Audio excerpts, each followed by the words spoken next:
Parliament election రాగానే కొంతమంది మాట్లాడతారు ఏమని, అన్నా పార్లమెంట్ కదా ఇట్లా బీఆర్ఎస్ పాత్ర ఏముంటది, బీఆర్ఎస్ ఎందుకు ఓటేయాలి అని మాట్లాడతారు. ఎందుకు ఉండాలి బీఆర్ఎస్ ఎంపీలని మాట్లాడతారు. మీకు ఒక 4-5 కారణాలు నేను చెప్తాను ఎందుకు ఉండాలి అని. మొట్టమొదటిది, కేసీఆర్ గారు 2001లో టిఆర్ఎస్ అనే పార్టీ పెట్టినప్పుడు ఆ రోజు సార్ ఒక మాట అన్నారు, మన తెలంగాణను మనం సాధించుకోవాలంటే, మన రాష్ట్రం మనం తెచ్చుకోవాలంటే పార్లమెంట్లో మనం శాసించే పరిస్థితి ఉండాలి, మనం కొట్లాడి తెలంగాణ తెచ్చుకోవాలి, కాబట్టి మీరు నాకు ఎంపీలు గెలిపియండి అన్నారు. కేసీఆర్ ఆ మాట అనగానే ఆ రోజున్న రాజశేఖర రెడ్డి గారు, చంద్రబాబు నాయుడు గారు ఏమన్నారంటే, కేసీఆర్ గారి పార్టీ ఒకవేళ తెలంగాణలోని అన్ని సీట్లు గెలిచినా 17కు 17 గెలిచినా ఢిల్లీలో బిల్లు పాస్ కావాలంటే పార్లమెంట్లో 272 మంది మద్దతు ఉండాలి కదా, మరి ఎట్లా చేస్తాడు కేసీఆర్ తెలంగాణ అని చెప్పి ఆ రోజు హేళన చేసుకుంటా, ఇన్సల్ట్ చేసుకుంటా మాట్లాడేది. కానీ ఏం జరిగింది మరి, 2004లో ఆనాడు 5 ఎంపీలు గెలిచినాం మనం. కానీ ఈ 5 ఎంపీలతోనే పంచపాండవుల్లాగా కేసీఆర్ ఢిల్లీకి పోయిండు, 32 పార్టీలను ఒప్పించి మెప్పించి రాశి కంటే వాసి ముఖ్యమని మంది ఎంతమంది అన్నది కాదు, ఒప్పించే దమ్ముందా లేదా అని చెప్పి 272 మందిని ఒప్పించి తెలంగాణను 2014లో తెచ్చిన నాయకుడు కేసీఆర్ గారు అనే మాట నేను మీకు గుర్తు చేస్తా ఉన్నాను. ఎందుకుండాలి బీఆర్ఎస్ ఎంపీలంటే గందుకుండాలి. ఎందుకంటే కాంగ్రెస్ ఎంపీలైనా బీజేపీ ఎంపీలైనా వాళ్ళ పరిస్థితి ఏంది, రాహుల్ గాంధీ నరేంద్ర మోడీ ఏం చెప్తే అది చేస్తారు. ఉస్కో అంటే ఉస్కో, డిస్కో అంటే డిస్కో, ఊటో అంటే ఊటో, బయటో అంటే బయటో. అంతకు మించి తెలంగాణ గురించి తెగించి కొట్లాడే దమ్ము వాళ్ళకు ఉండదు. ఎట్లా అంటారా, ఇప్పుడు నాకున్న ఇన్ఫర్మేషన్ ఏంటంటే జూన్ 2 తారీఖు తర్వాత, అంటే తెలంగాణ ఏర్పడి 10 ఏళ్లు నిండుతుంది ఈ జూన్ 2వ తారీఖు. జూన్ 2 తర్వాత కేంద్ర ప్రభుత్వం ఆలోచన చేస్తున్నదని సమాచారం. 10 ఏళ్లు ఉమ్మడి రాజధానిగా ఉన్న హైదరాబాద్ ను రేపటి రోజున కేంద్ర పాలిత ప్రాంతం చేసి తన గుప్పిట్లో పెట్టుకోవాలి, యూనియన్ టెరిటరీ చేయాలని భారతీయ జనతా పార్టీ అదేవిధంగా ఇప్పుడున్న కేంద్ర ప్రభుత్వం ఆలోచన చేస్తా ఉన్నది. మరి రేపు కేంద్ర పాలిత ప్రాంతం అయితే ఏమవుతుందంటే, హైదరాబాద్ లో మీకు ఒక చిన్న విషయం చెప్తా. మీ పక్కనే మల్కాజ్గిరి పక్కకే ఉంటది కంటోన్మెంట్. జూబ్లీ బస్ స్టాండ్ నుంచి ఇటు కరీంనగర్ పోయే రోడ్డు మీ అల్వాల మీకెళ్ళి పోతుంది. అక్కడ ఒక స్కైవే కడదాం, హైదరాబాద్ లో 36 ఫ్లైఓవర్లు కట్టినాం కదా, అట్లనే బ్రహ్మాండమైన ఒక 11 కిలోమీటర్ల స్కైవే కడదామని చెప్పి 10 ఏళ్లు ప్రయత్నం చేసినాం. అట్లాగే ఇటు ప్యాట్నీ నుంచి కొంపల్లి దాకా ఒక స్కైవే కడదామని చెప్పి 10 ఏళ్లు ప్రయత్నం చేసినాం. కానీ మధ్యలో ఉండే కంటోన్మెంట్ ఏరియాలో ఏవైతే డిఫెన్స్ ఏరియాలు, రక్షణ శాఖ భూములు ఉన్నాయో, డిఫెన్స్ వాళ్ళ మిలిటరీ వాళ్ళ భూములు ఉన్నాయో వాళ్ళు ఇవ్వవలసింది కేవలం 100 ఎకరాలు. మనం రోడ్డు విస్తరించి రోడ్డు వైడెన్ చేసి స్కైవే కట్టాలంటే వాళ్ళ ల్యాండ్స్ కొన్ని ఎఫెక్ట్ అవుతున్నాయి. 10 ఏళ్ళు అడిగినాం, ఇంచు జాగియలే. 100 ఎకరాలు ఇస్తే 500 ఎకరాలు ఇస్తామని చెప్పినాం, ఇయ్యలేదు. ఎందుకు చెప్తున్నా ఈ మాట అంటే, కేంద్ర పాలిత ప్రాంతం కింద హైదరాబాద్ అయితే ఇక్కడ ఒక చిన్న మోరీ కట్టాలన్నా, చిన్న నాలా కట్టాలన్నా, చిన్న రోడ్ వేయాలన్నా మన జుట్టు తీసుకుపోయి ఢిల్లీ చేతులు పెట్టినట్టు అవుతుంది. ఒక చిన్న పని కూడా చేసుకునేందుకు అవకాశం ఉండదు. దానికి ఉదాహరణ ఎట్లా అయితే మీ మల్కాజ్గిరి నియోజకవర్గంలో, మీ కంటోన్మెంట్ నియోజకవర్గంలో భూములు ఇవ్వకుండా మనల్ని కేంద్ర ప్రభుత్వం ఆగం చేసిందో అదే ఉదాహరణ. రేపు కేంద్ర పాలిత ప్రాంతం కింద హైదరాబాద్ అయితే హైదరాబాద్ లో అభివృద్ధి ఆగిపోతుంది. ఒక కొత్త రోడ్ వేయనియరు, ఒక మోరిగట్టనియరు, ఒక్క మనిషిని రాష్ట్ర ప్రభుత్వాన్ని పని కూడా చేయనియరు. మరి దాన్ని అడ్డుకోవాలంటే ఈ గులాబీ కండువా పార్లమెంట్ లో ఉండాలి. ఈ రాగిడి లక్ష్మారెడ్డి గారు రేపు పార్లమెంట్ లో ఉండాలి. ఎందుకంటే అడగందే అమ్మ కూడా పెట్టదు. ఇప్పుడు మీకు ఆకలి అవుతుంది అనుకో, అమ్మ ఆకలి అవుతుంది అన్నం పెట్టు అంటేనే పెడుతుంది, అంతేగాని లేకపోతే అమ్మ కూడా ఆకలి తెలుసుకొని ఆటోమేటిక్ గా పెట్టదు. అడగందే అమ్మ కూడా పెట్టదు. మరి కేంద్రంలో ఉన్నదేమో సవతి తల్లి, అది మామూలమ్మ కూడా కాదు, సవతి తల్లి. మరి సవతి తల్లిని కొట్లాడాలి, 4 ప్రాజెక్టులు తెలంగాణకు కావాల్సినవి రావాలంటే బీజేపీ వాళ్ళతోని కాంగ్రెస్ వాళ్ళతోని చేత కాదు, వాళ్ళ వల్ల కాదు. ఎందుకంటే వాళ్ళు ఢిల్లీ గులాములు. మళ్ళా కావాలంటే ఇదే గులాబీ కండువా ఎగరాలే, ఖచ్చితంగా పార్లమెంటులో మన గొంతు మోగాలే. అక్కడ రాగిడి లక్ష్మారెడ్డి గారు రేపు మల్కాజ్గిరి నుంచి కొట్లాడాలి, అవసరమైతే గల్లా వట్టి నిలదీసి మాకు రావాల్సింది మాకు ఎందుకు ఇయ్యవు అని నిలదీసే ధైర్యం ఉండాలంటే కేసీఆర్ సైనికులు ఉండాలి తప్ప కాంగ్రెస్ బీజేపీ వాళ్ళతోని ఊదుగాలది పీరిలేవది, గందుకుండాలే మనోళ్ళు. మూడో మాట, ఇవాళ మోడీ ప్రభుత్వం రిజర్వేషన్లను రద్దు చేసి ఆలోచన చేస్తా ఉంది. ఎస్సీ రిజర్వేషన్లు, ఎస్టీ రిజర్వేషన్లు, బీసీ రిజర్వేషన్లు, మైనారిటీ రిజర్వేషన్లు, అగ్రవర్ణాల్లో ఉండే పేదల రిజర్వేషన్, అగ్రవర్ణాల్లో ఉండే పేదల రిజర్వేషన్లు కూడా రద్దు చేయాలి, అవసరమైతే రాజ్యాంగమే తీసవతల బారేయాలనే ఆలోచన మోడీ ప్రభుత్వం చేస్తున్నది. మరి రద్దు చేయనా రిజర్వేషన్లన్నీ? అగ్రవర్ణాల పేదల రిజర్వేషన్లు, బీసీ రిజర్వేషన్లు, ఎస్సీ రిజర్వేషన్లు, ఎస్టీ రిజర్వేషన్లు రద్దు చేయనియా ఉండాలా? ఆవాజ్ నై సునాయి దేరా? ఉండాలనా పోవాలనా? ఉండాలనా?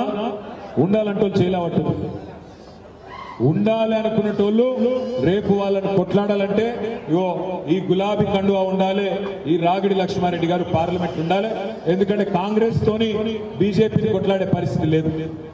మీరు ఒక్క మాట ఆలోచించండి, కాంగ్రెస్ పార్టీ ఈ భారతదేశంలో ఎక్కడెక్కడైతే ప్రభుత్వాల్లో ఉండేనో అక్కడక్కడ బీజేపీ పోయి అల్కగా వాళ్ళని ఉడగొట్టింది, వాళ్ళ ప్రభుత్వాలను పడగొట్టింది. కర్ణాటకలో గాని, మధ్యప్రదేశ్లో గాని, గోవాలో గాని ఎక్కడెక్కడ కాంగ్రెస్ ప్రభుత్వం ఉండేనో అక్కడక్కడ అల్కగా పడగొట్టింది. అదే కేసీఆర్ ప్రభుత్వాన్ని పడగొట్టే ప్రయత్నం చేసింది తెలంగాణలో, మన 4 ఎమ్మెల్యేలను కొనుగోలు చేసి. అదే విధంగా మమతా బెనర్జీ ప్రభుత్వాన్ని బెంగాల్లో పడగొట్టే ప్రయత్నం చేసింది. జార్ఖండ్ లో హేమంత్ సోరెన్ ప్రభుత్వాన్ని పడగొట్టే ప్రయత్నం చేసింది. అదే విధంగా తమిళనాడులో స్టాలిన్ గారి ప్రభుత్వాన్ని పడగొట్టే ప్రయత్నం చేసింది. ఢిల్లీలో కేజ్రీవాల్ ప్రభుత్వాన్ని పడగొట్టే ప్రయత్నం చేసింది. బీజేపీ ఎక్కడెక్కడైతే కాంగ్రెస్ ప్రభుత్వం ఉండేనో అక్కడనేమో అల్కగా పడగొట్టగలిగింది. కానీ ఎక్కడెక్కడైతే గట్టి లీడర్లు ఉండేనో కేసీఆర్ లాగా, కేజ్రీవాల్ లాగా, స్టాలిన్ లాగా, మమతా బెనర్జీ లాగా, హేమంత్ సోరెన్ లాగా అక్కడ బీజేపీ ఆటలు సాగలేదు. ఈ మాట ఎందుకు చెప్తున్నా అంటే, ఎందుకు ప్రాంతీయ శక్తులు బలంగా ఉండాలి, ఎందుకు లీడర్లు గట్టిగా ఉండాలంటే రాహుల్ గాంధీతోని మోడీని కొట్లాడే దమ్ము ఆయనకు లేదు, రాహుల్ గాంధీ వాళ్ళకి కాదు. అందుకే మిమ్మల్ని నేను ప్రార్థించేది, మిమ్మల్ని రిక్వెస్ట్ చేసేది, ఇక్కడికి వచ్చిన బంద్ కరో ఫోన్, గతగానం ఫోన్ నుండి బయటకు రాదు. నేను మిమ్మల్ని అందరిని అడిగేది ఏంటంటే, ఈ 5 నెలల్లో కేసీఆర్ ప్రభుత్వం దిగిపోయిన తర్వాత 5 నెలల్లో మీ అందరు నేను ఒక్కడే ప్రశ్న అడుగుతా, సిన్సియర్గా చెప్పండి, సిన్సియర్గా సమాధానం చెప్పండి. కేసీఆర్ ప్రభుత్వం ఉన్నప్పుడే బాగుండే అనుకునేటోళ్ళు ఒక్కసారి చేయలేవట. పక్కానా నేను అడిగినందుకు మోమాటానికి లేవాడుతున్నాను. అయితే థ్యాంక్ యూ. అయితే నేను మీకు ఒక చిన్న ఉపాయం చెప్తా. మీరు చేయవలసిందల్లా ఒకటే, కేసీఆర్ ఉన్నప్పుడే బాగుండే అనుకుంటే మీరు మే 13 నాడు మాకు ఓటేయండి, 10-12 ఎంపీలు ఇవ్వండి. 6 నెలల్లో తిరిగి కేసీఆర్ 6 నెలల్లో తిరిగి రాష్ట్ర రాజకీయాన్ని శాసించే పరిస్థితి వస్తుంది. 6 నెలలనే తిరిగి రాష్ట్ర రాజకీయాన్ని కేసీఆర్ గారు శాసించే పరిస్థితి వస్తుంది. ఓటేసేటప్పుడేమో వేరే వాళ్ళకి వేసి ఆ తర్వాత బాధపడితే లాభం లేదు. ఇవాళ ఇక్కడ ఉన్న అభ్యర్థులను కూడా మీరు ఆలోచన చేయాలి. మల్కాజ్గిరిలో ఇవాళ కాంగ్రెస్ అభ్యర్థి, ఆమె పాప మీ ఊరు కాదు, తాండూరు. ఆమె ఈ సీటు కూడా అడగలేదు, ఆమె అడిగింది చేవెళ్ళ. బలవంతంగా తెచ్చుకొని రుద్దిండ్రు. ఆమెకి ఇక్కడ ఎవడు తెలియదు, నా జాన్ నా పహచాన్ ఆగే హమారే బన్నే మెహమాన్. పాపం ఆమెకి ఎవడు తెలియదు. ఇక్కడ ఏదో బలవంతంగా తీసుకొచ్చి రేవంత్ రెడ్డి ఇక్కడ ఇడిచి పెడితే అట్లా తిరుగుతా ఉంది తప్ప ఎవడు కూడా తెలియదు. రేపు మీరు ఓడగొట్టాక మళ్ళా పోవాలి, తాండూరుకే పోవాలి. ఇక బీజేపీ, నేను ఇంకొక మాట అడుగుతా మా తమ్ముళ్ళందరినీ, మా చెల్లెలను కూడా. రేవంత్ రెడ్డి గారు 5 నెలల కిందట చాలా మాటలు చెప్పిండు. ఏం చెప్పిండు? ఆడపిల్లలకు స్కూటీలు ఇస్తా అన్నాడు, పెళ్లి చేసుకుంటే తులం బంగారం ఇస్తా అన్నాడు, మా తమ్ముళ్ళందరికీ నెలకు 4,000 నిరుద్యోగ భృతి ఇస్తా అన్నాడు, రైతులకు 2 లక్షల రుణమాఫీ చేస్తా అన్నాడు, క్వింటాల్కి 500 బోనస్ ఇస్తా అన్నాడు, నెలకు ఆడపిల్లలకు 2,500 రూపాయలు ఇస్తా అన్నాడు. ఇందులో ఏ ఒక్కటన్నా అమలైందా? తులం బంగారం వచ్చిందా? మీకెందుకు వస్తుందా మీ తులం బంగారం? మీరు ఆడపిల్లలు కాదు కదా. తులం బంగారం రాలే, నెలకు 2500 రాలే, ముసలులకు 4000 పడలేదు, ఆడపిల్లలకు స్కూటీలు రాలేదు, రైతుకు రుణమాఫీ జరగలేదు. 5 నెలల నుంచి ఏం చేస్తున్నాయా రేవంత్ రెడ్డి అంటే చిల్లర మాటలు, కుద్దెర పనులు, నోటికొచ్చినట్టు బూతులు తిట్టుడు, ఇష్టం వచ్చిన మాటలు మాట్లాడు. ఏం మాటలు మాట్లాడుతుండు మీరు చూస్తున్నారు. ఏమంటాడు ముఖ్యమంత్రి? నేను లంకె బిందెలు ఉంటాయనుకొని వచ్చినా, ఇక్కడ లంకె బిందెలు లేవు, ఖాళీ కుండలు ఉన్నాయి అని చెప్పి రేవంత్ రెడ్డి గారు ఇక్కిలిస్తా ఉన్నాడు. నేను అడుగుతా ఉన్నా, మీరు చెప్పాలి నాకు. లంకె బిందెల కోసం గడ్డపారలు పట్టుకొని, తట్టపారలు పట్టుకొని, అర్ధరాత్రి నెత్తి మీద బట్ట కప్పుకొని ఎవరు తిరుగుతారు? పాడుబడ్డ గుడులలో, పాడుబడ్డ గడిలలో. ఎవరు వినబడతలేదు? దొంగలు దొంగలు లంగలు తిరుగుతారు. లంక బిందెల కోసం వాటిని ఎతికేందుకు కావాలి తిరుగుతారు. మరి రేవంత్ రెడ్డి గారు ఇదివరకు ఏం చేస్తున్నారో నాకు తెలియదు. ఆయన భాష ఏంది నాకు అర్థం కాక అడుగుతా. నా కొడకల్లారా, పేగులు మెడలేసుకుంటా అంటున్నాడు. పేగులు మెడలేసుకుంటాడు ఎవడన్నా ముఖ్యమంత్రి? బోటి కొట్టేటోడా ముఖ్యమంత్రి? లేకపోతే నాకు తెలియక అడుగుతా. పేగులు మెడలేసుకుంటాడట. ఇంత అన్యాయంగా మాట్లాడతాడు ఎవడన్నా. ఇంకా ఘోరం. జేబులా కత్తెర పెట్టుకొని తిరుగుతున్నా అని చెప్తుండ్రు రేవంత్ రెడ్డి. జేబుల నడ కత్తెర పెట్టుకొని తిరుగుతున్నాడ. జర్ర అటు ఇటు అయితే డేంజర్ కాదా మీ జేబుల కత్తెర? జర చెప్పుర్రు ఎవరైనా. ఆయన ఏమైంది? నిన్నగాక మొన్న సూర్యాపేటలో ఆ ఫ్రీ బస్సు మొదలు పెట్టిరుగా. ఇక ఫ్రీ బస్ అంటే ఏందో నాకంటే బాగా మీకే తెలుసు. అందులో పాపం ఆడోళ్ళకేమో సీట్లు దొరుకుతలేవు, మగోళ్ళేమో పైసలు పెట్టి టికెట్లు కొనుక్కుంటే వాళ్ళకు కూడా నిలుసుండు తప్పలేదు. లొల్లి అవుతారు. 40 మంది ఎక్కే బస్సులో 90 మంది ఎక్కాలి, గుద్దుకోవాలి, సావాలి సీట్ల కోసం. ఎన్నడూ చూడని దృశ్యాలు చూస్తా ఉన్నాం. ఆఖరికి లేడీస్ కూడా ఫుడ్ బోర్డింగ్ చేస్తాను. నేను హైదరాబాద్లో చూస్తా ఉన్నాను. అయితే ఆ ఫ్రీ బస్సులో జేబు దొంగలు కూడా మోపోయింది. సూర్యాపేటలో కానీ పట్టుకున్నారు దొంగను. పట్టుకొని పోలీసులు తీసుకుపోయారు. వాని అడిగిన, రే పైసలు తీరా, పైసలు తీయాలి. నేను కొట్టేయలేదు సార్ జేబు అన్నాడు. కొట్టేయలేదంటే మరి మొత్తం పాపం ఎతికిరు, బాడీ సెర్చ్ చేసి జేబులో కత్తెర దొరికింది. కత్తెర దొరకంగానే అన్నాడు, మరి అరే నువ్వు జేబులు కొట్టకపోతే నీ జేబులో కత్తెర ఎందుకుందిరా? వాడేమన్నాడు ఎరికేనా? అవును సార్, రేవంత్ రెడ్డి పెట్టుకొని తిరుగుతానేమో అడుగుతలేవు, నేను పెట్టుకొని తిరుగుతా అడుగుతావా సార్ నువ్వు? ఎవడన్నా ముఖ్యమంత్రి నేను జేబులో కత్తెర పెట్టుకొని తిరుగుతున్నా అని చెప్తాడా? నాకు అందుకే అంటున్నా, ఇట్లా మన తెలంగాణ పిచ్చోని చేతుల రాయి లెక్క తయారైంది. కరెంట్ ఇయ్యస్తలేదు, మంచినీళ్ళు ఇచ్చే తెలివి లేదు, మహిళలకు ఇచ్చిన మాట నిలబెట్టుకునే ముఖం లేదు. ఏమన్నంటే పేగులు కోస్తా, మెడలేసుకుంటా, మానవ బాంబునైతా, మన్నైతా, మశానమైతా, ఈ డైలాగులు సినిమాల ఆ విలన్ డైలాగులు తప్ప ఒక్కటంటే ఒక్కటి మంచి పని చేసిన పాపన మాత్రం 5 నెలలు పోలే. హైదరాబాద్ లోనైతే కొత్త ఇండస్ట్రీస్ వచ్చుడు దేవుడెరుగు, ఉన్న ఇండస్ట్రీసే వాపసు పోతున్నాయి. మొన్ననే కార్నింగ్ అనే ఇండస్ట్రీ చెన్నైకి వెళ్ళిపోయింది. అదేవిధంగా కేన్స్ టెక్నాలజీస్ అని 3700 కోట్ల పెట్టుబడి మన ప్రభుత్వం ఉన్నప్పుడు కష్టపడి తెచ్చినాం. వాళ్ళు గుజరాత్కి వెళ్ళిపోయారు. మీకు ఉద్యోగాలు రేపు ఉన్నాయి, వీళ్ళు ఆపుకునే తెలివి కూడా వీళ్ళకి లేదు. ఫార్మా సిటీ మనం మొత్తం తయారు చేసి పెడితే దాన్ని రద్దు చేసి పారేసింది. అందుకే నేను అడిగేది, ఇట్లా తెలివి తక్కువలకు అవకాశం ఇస్తే పరిపాలన చేత కాదు, కేవలం బూతులు తిట్టుడు మాత్రమే తెలిసిన వాళ్ళకి అవకాశం ఇస్తే కరెంటు రాదు, మంచినీళ్లు ఉండయి, ఉద్యోగాలు రావు, రియల్ ఎస్టేట్ డమాలు, ఇచ్చిన ఒక్క గ్యారంటీ నిలుపుకున్న ముఖం లేదు. ఇక బీజేపీ వాళ్ళు ఉన్నారు, వాళ్ళు ఇవాళ పోటీ పడుతున్నారు. ఇక్కడికి వచ్చిన మా తమ్ముళ్ళని అడుగుతా ఉన్నా, ఏం చెప్తారు బీజేపీ వాళ్ళు? ఓటు ఎందుకు వేయాలి అంటే జై శ్రీరామ్ ఒకటే చెప్తారు, అంతేనా? ఇంకేమైనా ఉందా? 10 ఏళ్లు ప్రధానమంత్రిగా పనిచేసిన వ్యక్తి, 10 ఏళ్లు, 1 కాదు 2 కాదు, 10 ఏళ్లు ప్రధానమంత్రిగా పనిచేసిన వ్యక్తి ఒక్క పని చూపెడతాడా? హైదరాబాద్ లో ఈ పని చేసింది నా ప్రభుత్వం కాబట్టి నాకు ఓటేయండి అని ఒక్క పని చేసిండా? ఒక్క ఇన్స్టిట్యూషన్ కట్టిండా? ఒక దవాఖాన కట్టిండా? ఒక గుడి కట్టిండా? ఒక్క పరిశ్రమ తెచ్చిండా? ఎందుకు ఓటేయాలంటే ఒకటే ఒక్కటి, రామ మందిరం కట్టినాం, ఇక బుద్ధుని. నేను 10 ఏళ్లు ప్రధానమంత్రి పదవి ఇచ్చిన ఒక్క హామీ నిలబెట్టుకోలేదు. వీడికి వస్తుంటే నేను చూసిన బస్ స్టాప్ల మీద రాసిండు మోడీ గ్యారంటీ అని రాసిండు కదా, మొత్తం ఊరంతా మోడీ గ్యారంటీ. మీరు 10 ఏళ్ల కింద చిన్నపిల్లలు మీకు తెలియదు కాబట్టి చెప్తున్నా, 10 ఏళ్ల కింద కూడా ఈ బడాబాయ్, ఈ పెద్ద మనిషి ఇట్లనే డైలాగులు కొట్టిండు.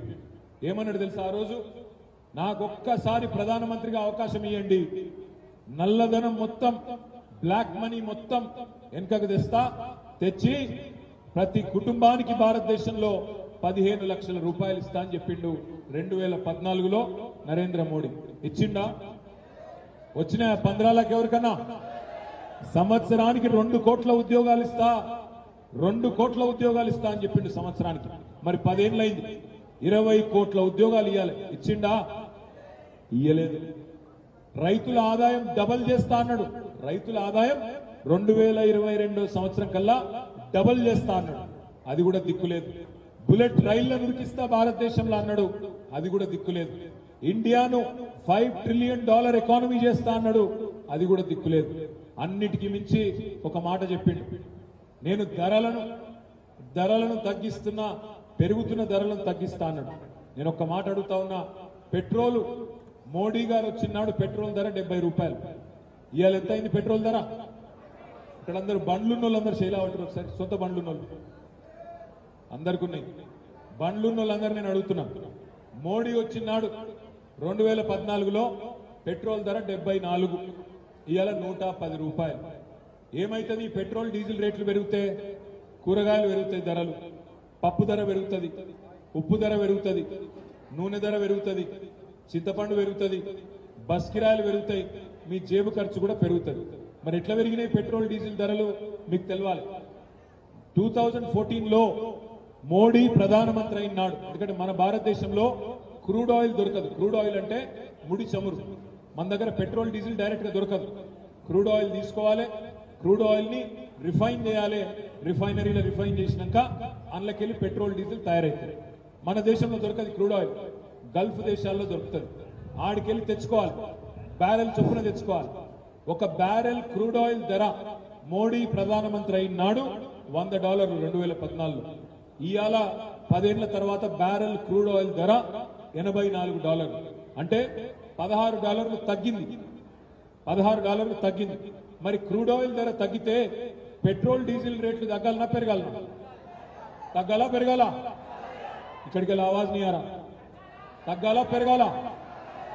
మరి పెరిగినాయి. ఎట్లా పెరిగినాయి? State taxes పెరగలే. ఏ స్టేట్లో అయినా సరే మొత్తం భారతదేశంలో పెట్రోల్ డీజిల్ ధరలు 35, 40, 50 రూపాయలు పెరిగినాయి. ఎట్లా పెరిగినాయి అంటే మోడీ గారి ప్రభుత్వం 34% అడిషనల్ ట్యాక్స్ వేసింది. 34% అడిషనల్ ఎక్సైజ్ డ్యూటీ సెస్. ఎందుకు వేసినవయ్యా మోడీ గారు అంటే ఆయన అంటాడు, మరి నేను జాతీయ రహదారులు కట్టొద్దా అంటాడు. నేను అడుగుతున్నా మా తమ్ములను, ఇలా ఇక్కడి నుంచి మీరు కరీంనగర్ పోయినా, ఇక్కడి నుంచి నిజామాబాద్ పోయినా, ఇక్కడి నుంచి విజయవాడ పోయినా, ఇక్కడి నుంచి కర్నూలు పోయినా, ఇక్కడి నుంచి బీదర్ పోయినా, గుల్బర్గ పోయినా, ఎటు పోయినా జాతీయ రహదారి మీదకి పోవాలి హైదరాబాద్కి. ఏ ఒక్క రోడ్ అన్నా టోల్ ఫ్రీ రోడ్ ఉందా? టోల్ కట్టనవసరం లేని రోడ్ ఉందా? ఎటు పోయినా టోల్ కట్టాలి. వీడికెళ్ళి మా సిరిసిల్ల పోవాలంటే నేను కామారెడ్డి మీదకెళ్ళి రాను 360 రూపాయలు కట్టాలి. మరి పెట్రోల్ మీద డీజిల్ మీద నువ్వు వేసిన ట్యాక్స్ జాతీయ రహదారులు కట్టేందుకైతే మళ్ళా టోల్ ఎందుకు వేస్తున్నావు అంటే సమాధానం చెప్పడు. నేను మీకు ఒక మాట చెప్తా, 10 ఏళ్లలో మోడీ ప్రభుత్వం పెట్రోల్ మీద డీజిల్ మీద వేసిన అడిషనల్ పన్నుల వల్ల దోచుకున్నది ఎంతనో తెలుసా? 30 లక్షల కోట్ల రూపాయలు. అంటే ప్రతిరోజు మీరు మీ బండ్లలో పెట్రోల్ కొట్టించినప్పుడు, మన ట్రాక్టర్లలో, మన కార్లలో డీజిల్ పోయించినప్పుడు ప్రతిరోజు పన్నులు ఏవైతే కేంద్ర ప్రభుత్వానికి పోతున్నాయో ఈ 10 ఏళ్లలో 30 లక్షల కోట్లు జమైనాయి. ఏం చేసిండు 30 లక్షల కోట్లతోని? అదానీ, అంబానీ లాంటి పెద్ద పెద్ద సేట్ల 14.5 లక్షల కోట్ల రూపాయల రుణాలు మాఫ్ చేసిండు నరేంద్ర మోడీ.